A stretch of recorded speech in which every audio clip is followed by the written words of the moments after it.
Назначив представителя армии США в Министерство обороны Армении, Вашингтон намерен помочь Еревану в улучшении управления сектором безопасности, что в свою очередь будет способствовать укреплению армяно-американских отношений. В ответ на запрос Арменпресс сообщили в посольстве США в Армении, уточнив, что выбор гражданского советника уже сделан, и он начнет работать уже в этом году. Глобальная программа реформ обороны Госдепартамента США помогает государствам-партнерам создавать более устойчивые, эффективные и подотчетные учреждения безопасности, предоставляя консультационную поддержку на стратегическом уровне, отметили в посольстве, ссылаясь на заявление заместителя государственного секретаря США Узры Зея, сделанное несколько дней назад, о том, что представитель армии США будет работать в Министерстве обороны Армении. Что касается вопроса о том, какие функции в Министерстве обороны Армении будут возложены на представителя армии США, посольство сообщило: гражданский консультант не финансируется армией США или Министерством обороны. Финансирование осуществляется Госдепартаментом, а консультант будет помогать в укреплении оборонных учреждений Армении. Консультант будет работать в Армении и будет иметь регулярные рабочие контакты с посольством и Министерством обороны. Посольство также добавило, что через консультационную поддержку США намерены помочь Армении в улучшении управления сектором безопасности, что в свою очередь будет способствовать укреплению армяно-американских отношений. Выбор гражданского консультанта уже сделан, и он начнет работать позже в этом году, заключило посольство США в Армении.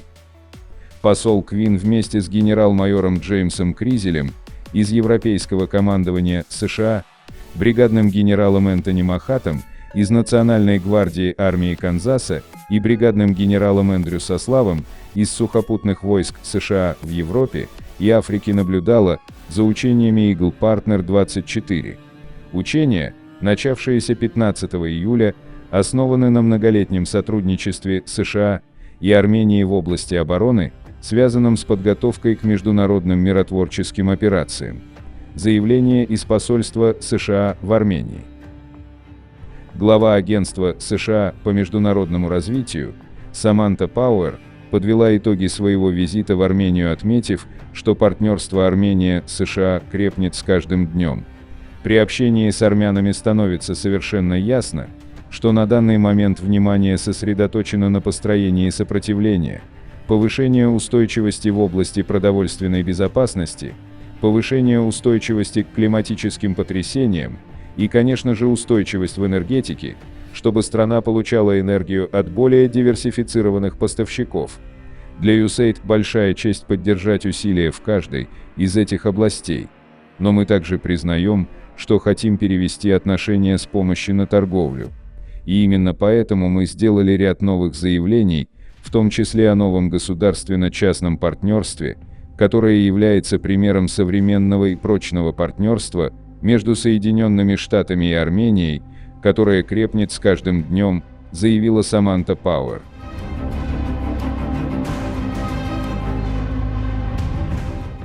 Заявление Камалы Харрис. Когда я объявила о своей предвыборной кампании на пост президента, я сказала, что намерена выйти и заслужить эту номинацию. Сегодня я горжусь тем, что заручилась широкой поддержкой, необходимой для того, чтобы стать кандидатом от нашей партии, и как дочь Калифорнии, я горжусь тем, что делегация моего родного штата помогла добиться успеха в нашей кампании. Я с нетерпением жду официального принятия кандидатуры в ближайшее время. Я благодарна президенту Байдену и всем членам Демократической партии, которые уже поверили в меня, и я с нетерпением жду возможности изложить наше видение непосредственно американскому народу. Эти выборы будут четким выбором между двумя различными концепциями. Дональд Трамп хочет вернуть нашу страну в то время, когда многие из нас не имели полных свобод и равных прав. Я верю в будущее, которое укрепит нашу демократию, защитит репродуктивную свободу и обеспечит каждому человеку возможность не просто выжить, но и добиться успеха. В В течение следующих нескольких месяцев я буду путешествовать по стране, беседуя с американцами обо всем, что стоит на кону. Я твердо намерена объединить нашу партию, нашу нацию и победить Дональда Трампа в ноябре. До того, как меня избрали вице-президентом, до того, как меня избрали сенатором Соединенных Штатов, я была избранным генеральным прокурором, а до этого я была прокурором в зале суда. И на этих должностях я сталкивалась с преступниками всех мастей. Мошенниками, которые обманывали потребителей и нарушали правила ради собственной выгоды, с хищниками, которые издевались над женщинами. Так что услышьте меня, когда я говорю, что знаю людей типа Дональда Трампа, заявила Камала Харрис.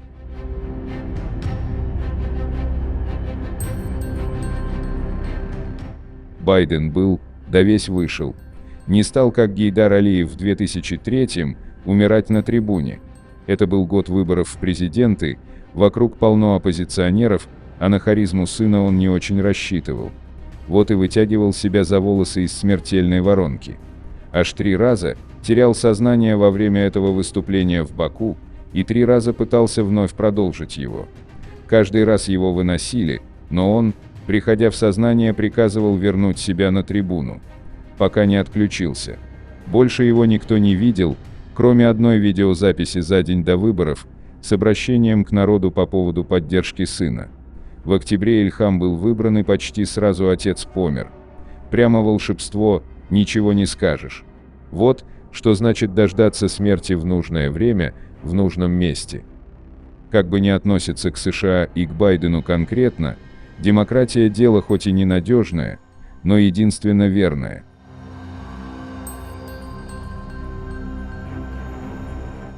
В свою очередь, независимый кандидат в президенты США Роберт Кеннеди-младший в интервью Зартанг Медиа пообещал ввести санкции против Азербайджана за агрессию в Нагорном Карабахе и этническую чистку армян Арцаха. Будучи президентом, с первого дня я сделаю это приоритетом, используя президентскую трибуну для осуждения произошедшего и призыва наших европейских союзников присоединиться к санкциям против Азербайджана, сказал он. Кеннеди-младший назвал произошедшее в Арцахе геноцидом и заявил, что неоконсерваторы Белого дома считают геноцид просто неловкой проблемой, которую им нужно скрыть, что им удалось сделать из-за безразличия американской прессы. Подписывайтесь на наш канал и пишите ваше мнение в комментариях. Спасибо за ваш просмотр.